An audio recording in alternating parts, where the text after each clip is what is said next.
Ma dibaca panjang. Kenapa kok ma dibaca panjang?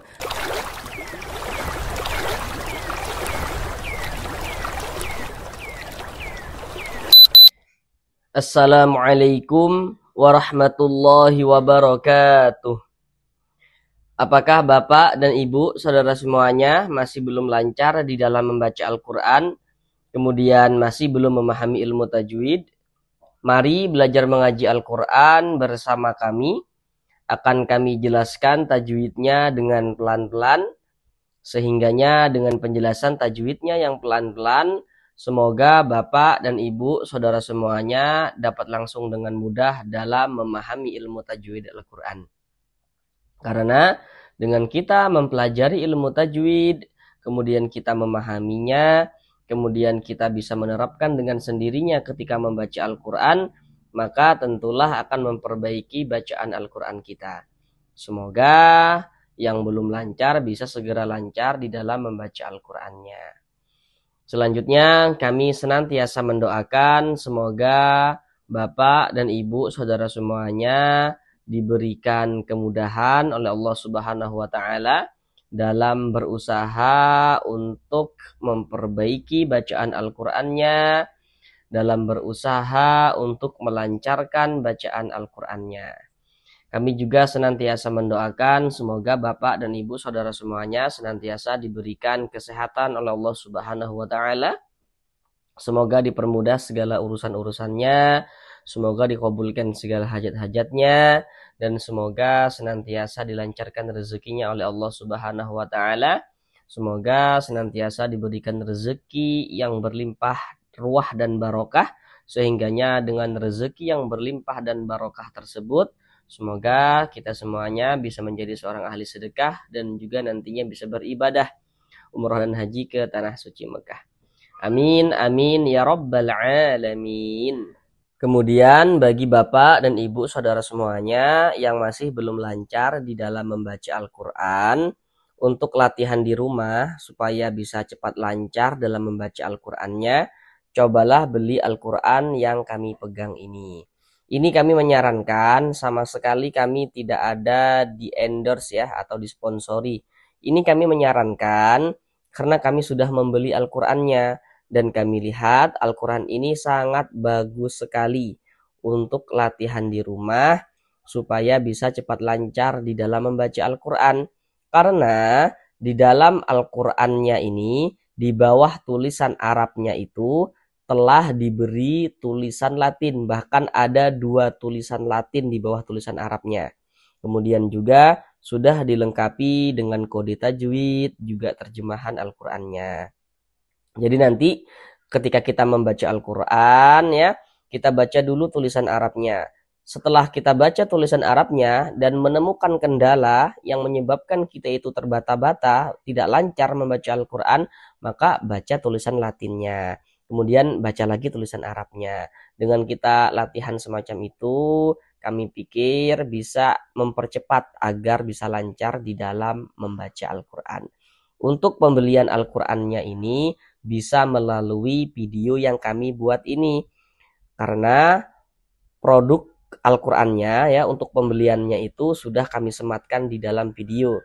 Jadi silakan diklik saja di bagian produk. Nah, nanti bisa langsung dibeli. Baik, mari langsung kita mulai belajar mengaji Al-Qur'annya. Kita lanjutkan kembali belajar mengaji Al-Qur'annya dengan penjelasan ilmu tajwid yang akan kami jelaskan dengan pelan-pelan. Sekarang ini kita masuk pada surah Ali Imran ayat yang ke 36. Namun pada surah Ali Imran ayat yang ke-36 ini akan kita bagi menjadi beberapa bagian supaya durasi videonya tidak terlalu lama. Karena di sini kami berusaha menjelaskan tajwidnya itu dengan pelan-pelan. Semoga dapat langsung bisa dipahami dengan mudah untuk ilmu tajwidnya supaya dapat untuk memperbaiki, untuk melancarkan bacaan Al-Quran daripada Bapak dan Ibu saudara semuanya. Jadi kita belajarnya itu pelan-pelan saja. Yang terpenting semoga dengan penjelasan yang pelan-pelan, sedikit-sedikit. Yang terpenting dapat langsung bisa dipahami tajwidnya begitu. Sekarang ini kita masuk pada bagian yang pertama daripada surah Ali Imran ayat yang ke-36 ini. Pada bagian yang pertama atau bagian yang ke-1 ini kita akan belajar dari sini. Dari sini sampai sini. Sekarang mari kita baca bersama-sama terlebih dahulu dengan pelan-pelan. Namun seperti biasa kami selalu menyarankan hendaknya Bapak dan Ibu saudara semuanya bacalah juga secara full surah Ali Imran ayat yang ke-36 tadi itu. Dikarenakan ini yang akan kita pelajari, mari sama-sama kita baca dengan pelan-pelan. A'udzu billahi minasy syaithanir rajim. Bismillahirrahmanirrahim. Falamma wada'atha qalat rabbi inni wada'tuha untha. Mari sama-sama kita pelajari tajwidnya dengan pelan-pelan. Yang pertama di sini falamma. Di sini ada huruf mim bertasydid. Tanda tasydid itu seperti ini, seperti angka 3 terbalik ke atas atau seperti huruf W. Perhatikan media gambar di samping. Di situ ada hukum bacaan gunnah musyaddadah. Jadi, kalau ada huruf non bertasydid dan juga atau huruf mim yang bertasydid, huruf nun bertasydid atau huruf mim bertasydid, hukumnya adalah gunnah musyaddadah. Perhatikan catatan kecil di bawahnya itu. Catatan kecil yang kami buat di bawahnya itu tujuannya untuk membedakan antara hukum gunnah dan juga idgham seperti itu, supaya tidak salah. Karena nanti kalau hanya kami katakan huruf nun bertasydid, huruf mim bertasydid, hukumnya gunnah musyaddadah, nanti yang masih sangat pemula dalam belajar tajwid nanti akan mengira, oh berarti kalau kayak gitu setiap huruf nun yang ada tanda tasydidnya, setiap huruf mim yang ada tanda tasydidnya berarti hukumnya gunnah musyaddadah dong, begitu kan? Padahal tidak. Kalau misalkan kemasukan nun sukun atau kemasukan tanwin seperti itu. Maka supaya tidak keliru kami buat catatan kecil di bawahnya itu. Cuman kalau ada orang bertanya, apa hukumnya huruf nun bertasydid, huruf mim bertasydid? Jawab saja hukumnya gunnah musyaddadah. Catatan kecil di bawah itu tidak perlu untuk dijelaskan, tidak ada kaitannya dengan gunnah, karena catatan kecil di bawah itu tujuannya supaya bisa membedakan antara gunnah dan idgham, supaya tidak keliru dalam menentukan hukum. Nah begitu maksudnya itu. Nah misalnya nih kayak gini, kita kan membaca Al-Quran nih, bertemu kita nih dengan huruf mim bertasydid. Huruf mim ada tanda tasydidnya nih. Kan misalnya yang masih pemula nih belum tahu nih hukum idgham, belum tahu, gitu kan? Nah ini ada huruf mim bertasydid. Untuk memastikan bahwasanya huruf mim bertasydid ini hukumnya adalah gunnah musyaddadah, maka kita gunakan catatan kecil di bawahnya itu. Kita perhatikan sebelum huruf mim bertasydid. Kalau sebelum itu berarti sama dengan sebelah kanan yang kami maksud. Kalau ada huruf mim bertasydid, sebelum huruf mim bertasydid atau sebelah kanan mim bertasydid, di sininya nih nggak ada di sini nun sukun kan, nggak ada di sini tanwin kan, nggak ada di sini mim sukun kan. Oh berarti dapat kita pastikan huruf mim yang bertasydid ini hukumnya adalah gunnah musyaddadah. Nah seperti itu, untuk memastikan seperti itu. Nah, tapi kalau kita sudah paham, nggak perlu kita gunakan catatan kecil di bawah itu untuk menentukan hukum. sekalianlah dengan yang di bawah ini sekalian ya. Nah, di sini ada huruf non bertasydid nih. Nah, tanda tasydid ini seperti angka 3 terbalik. Maka berarti non bertasydid ini hukumnya gunnah musyaddadah juga. Hukumnya gunnah musyaddadah juga. Untuk memastikan betul enggak ya huruf non bertasydid ini hukumnya gunnah musyaddadah, supaya tidak keliru dalam menentukan hukum, perhatikan huruf sebelumnya. Di sini nggak ada nun sukun, di sini nggak ada tanwin nih, nggak ada kan di sini nun sukun, nggak ada kan di sini tanwin. Oh, maka berarti dapat kita pastikan nun yang bertasydid ini hukumnya adalah gunnah musyaddadah seperti itu. Karena nanti kalau misalkan sebelumnya itu kemasukan nun sukun atau kemasukan tanwin, nanti dia hukumnya itu bukan gunnah musyaddadah, ada hukum yang lainnya lagi seperti itu. Maka supaya tidak keliru, kami buat catatan kecil di bawahnya itu untuk lebih mempermudah saja bagi yang masih sangat pemula dalam belajar tajwid, supaya tidak salah dalam menentukan hukum. Karena dia gunnah, maka ini cara membacanya kita gunnahkan. Nah, kita gunakannya kita dengungkan. Jadi di bagian falamnya itu suaranya itu kita tahan sebentar, kita panjangkan. Falamma seperti itu. Ma dibaca panjang. Kenapa kok ma dibaca panjang? Perhatikan media gambar di samping. Di situ ada bacaannya rumus mad tabi'i atau rumus mad asli. Yang perlu untuk kita ingat, kita ketahui begitu. Dalam kita belajar panjang pendeknya bacaan, yakni mengenai hukum mengenai mad gitu ya. Maka hal yang harus banget paling mendasar kita itu harus mengetahui dulu jumlahnya huruf mad, yakni huruf mad tabi'i itu jumlahnya ada berapa, itu harus kita ketahui. Huruf mad ya atau huruf mad asli itu jumlahnya itu ada 3. Huruf mad tabi'i itu jumlahnya ada 3. Apa saja? Seperti yang warna-warna hitam pada media gambar tuh. Rumus 1 warna hitam. Huruf ya sukun sebelumnya harokat kasroh. Jadi kalau ada huruf ya sukun sebelumnya harokat kasroh, maka huruf yang memiliki harokat kasroh dibaca panjang. Rumus 2 warna hitam.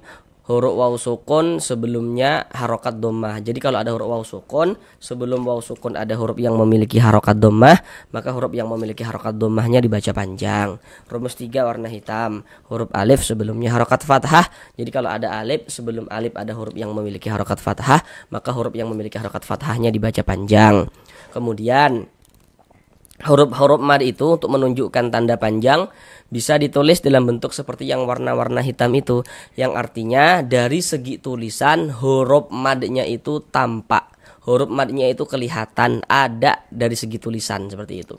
Cuma nanti bisa juga huruf-huruf mad itu dari segi tulisan dia tidak kelihatan, tidak ada, namun diganti dalam bentuk seperti yang warna-warna biru itu untuk menunjukkan tanda panjang, bentuknya bukan warnanya, bentuknya. Jadi yang warna-warna biru itu pada dasarnya sama dengan yang warna hitam, hanya saja untuk yang warna-warna biru itu untuk huruf madnya itu dia dikira-kirakan. Loh kok dikira-kirakan, nanti salah perkiraan? Ya tidak, kan perkiraan di sana itu dikasih tanda seperti itu. Sedangkan ma ini dibaca panjang, perhatikan rumus 3 yang warna hitam. Di rumus 3 warna hitam dapat kita lihat di sana ada alif, sebelum alif ada harokat fathah, di bawah harokat fathah itu ada titik-titik. Nah titik-titik di sana tuh letaknya huruf yang dibaca panjang. Jadi cara membacanya tuh kalau ada alif, sebelum alif ada huruf yang memiliki harokat fathah, maka huruf tersebut dibaca panjang begitu. Contohnya dalam bacaan tuh seperti ini. Di sini ada alif. Ini alif nih yang disambung dengan huruf mim. Ada alif. Sebelum alif ada ini, ada tanda baca fathah. Sebelum atau sebelah kanan ada alif, sebelum huruf alif atau sebelah kanan alif ada huruf yang memiliki harokat fathah, nih tanda baca fathah. Baris 1 miring di atas huruf ini namanya harokat fathah atau tanda baca fathah. Maka huruf tersebut dibaca panjang. Sehingga ma dibaca panjang. Mad tabi'i panjang 2 harokat sesuai dengan rumus 3 warna hitam. Falamma wada'atha. Di sini ada huruf ta, dia sukun. Kita baca wada'at, at begitu. Jadi ada nafas yang mengalir ketika kita mengucapkannya. Karena huruf ta ini dia salah satu huruf yang memiliki sifat hamas. Wada'at, seperti memercik. Tapi jangan wada'at, begitu salah ya, itu berlebihan. Jangan wada'at ha seperti itu. Kemudian Ha dibaca panjang. Pasti di sini sudah tahu nih tanda panjangnya apa. Masih di rumus 3 yang warna hitam.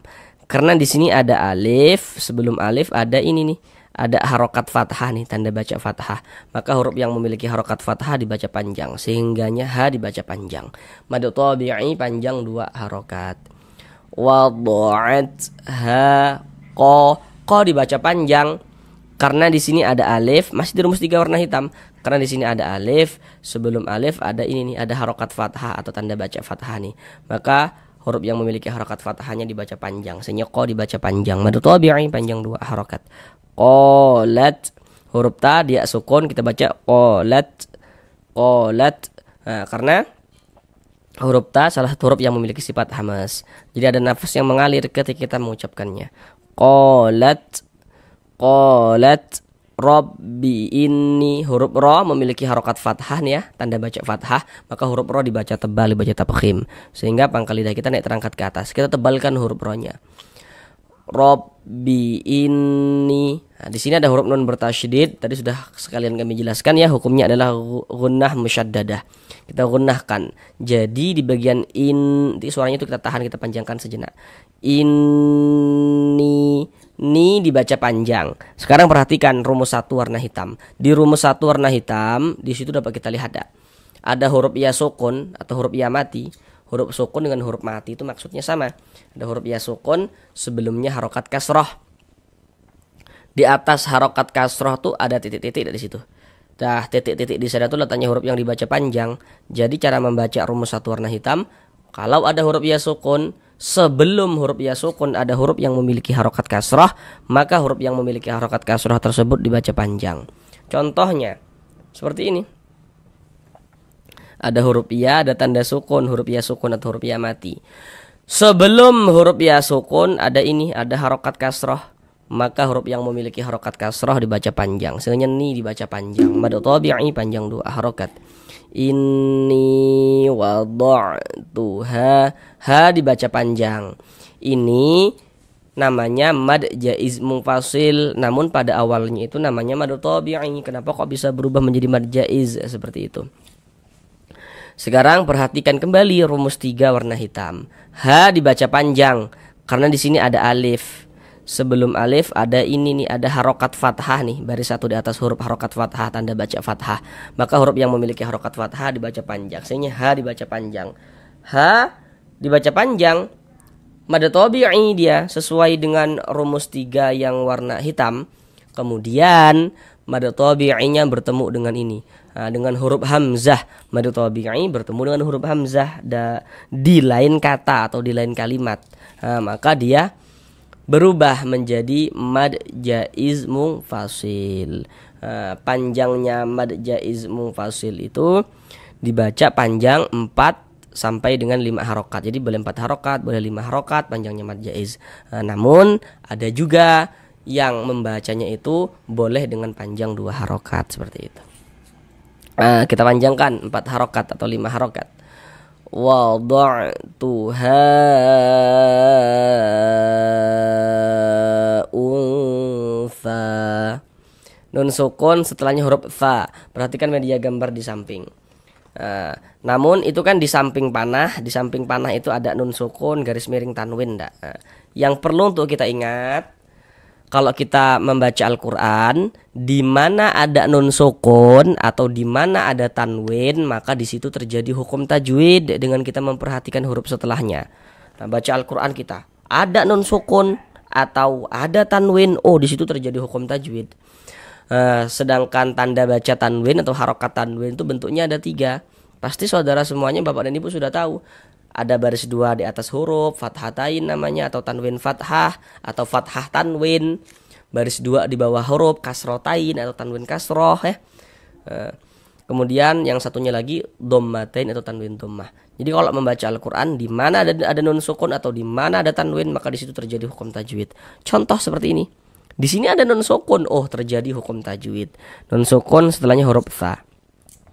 Huruf tha ini yang harus kita ketahui huruf apa. Seperti yang kita ketahui huruf tha, seperti media gambar tuh, huruf tha termasuk salah satu huruf ikhfa hakiki.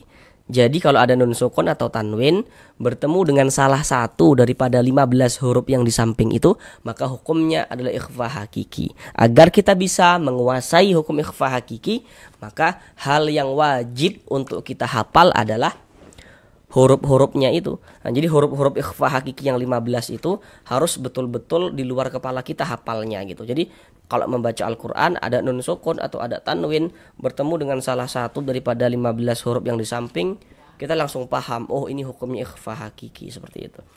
Nah, sedangkan huruf tha ini dia masuk pada ikhfa hakiki awsat. Kenapa kok dikatakan awsat? Karena makhrijul huruf nun dengan huruf tha ini dia letaknya itu di tengah. Maksudnya itu di tengah-tengah, tidak jauh juga tidak dekat, maka dikatakan awsat, seperti itu. Ikhfa hakiki awsat. Maka cara membaca ikhfa itu dibaca samar dan berdengung. Yang dibaca samar itu apanya? Bunyi nun sukunnya. Jangan kita baca jelas begitu, jangan, tapi disamarkan bunyi nun sukunnya tuh atau tanwinnya. Cuman kan di sini yang kita temui nun sukun, kita samarkan bunyi nun sukunnya. Unsa. Kemudian didengungkan atau digunahkan. Jadi di bagian ulnya itu suaranya itu kita tahan, kita panjangkan sejenak sepanjang 2 harokat. Unsa. Sa dibaca panjang. Perhatikan rumus 3 yang warna biru. Nah, kami ingatkan kembali rumus 3 yang warna biru itu pada dasarnya sama dengan rumus 3 yang warna hitam, seperti itu. Rumus 3 warna biru perhatikan, sudah diperhatikan ya. Sekarang perhatikan penjelasan kami. Kenapa kok sa dibaca panjang? Jadi kalau kita membaca Al-Quran, apabila bertemu dengan huruf, di atas huruf tersebut ada tanda seperti ini, tanda harokat fathah berdiri berbentuk alif kecil seperti ini. Nah, maka ini menandakan huruf itu kalau di atasnya ada tanda seperti ini dibaca panjang. Sehingga sa dibaca panjang. Mad tabi'i panjang 2 harokat. Tadi kan kami katakan rumus 3 yang warna biru itu pada dasarnya sama dengan rumus 3 yang warna hitam. Hanya saja untuk yang warna biru itu huruf madnya itu dikira-kirakan. Nah, begini maksudnya. Nah, di sini kan sa ini dibaca panjang. Nah, berarti kalau harokat fathah berdiri seperti ini pada mad tabi'i ya, itu artinya di sini dapat kita kira-kirakan bahwasanya di sini ada alif yang sebelumnya harokat fathah. Dari segi penulisan ada nggak di sini alif sebelumnya harokat fathah? Ada nggak huruf madnya, yakni huruf mad yang rumus 3 yang warna hitam, alif sebelumnya harokat fathah, yang tampak kelihatan seperti ini ya, seperti ini tadi, ada nggak? Nggak ada kan? Makanya ini dapat kita kira-kirakan, oh bahwasanya di sini kalau ada harokat fathah berdiri berbentuk alif kecil seperti ini pada mad tabi'i, yakni ada huruf alif yang sebelumnya harokat fathah, begitu. Dan yang memiliki harokat fathah adalah huruf sa ini, sehingganya huruf sa ini dibaca panjang seperti itu. Aduh, masih bingung nih, belum maksud itu. Kalau masih bingung jangan dipikirkan dulu. Nah, kita ketahui yang mudah-mudahnya dulu, yakni karena di atas huruf fa ini ada tanda seperti ini, harokat fathah berdiri berbentuk alif kecil seperti ini. Nah, begitu. Sehingga fa ini dibaca panjang. Mad tabi'i panjang 2 harokat. Unsa.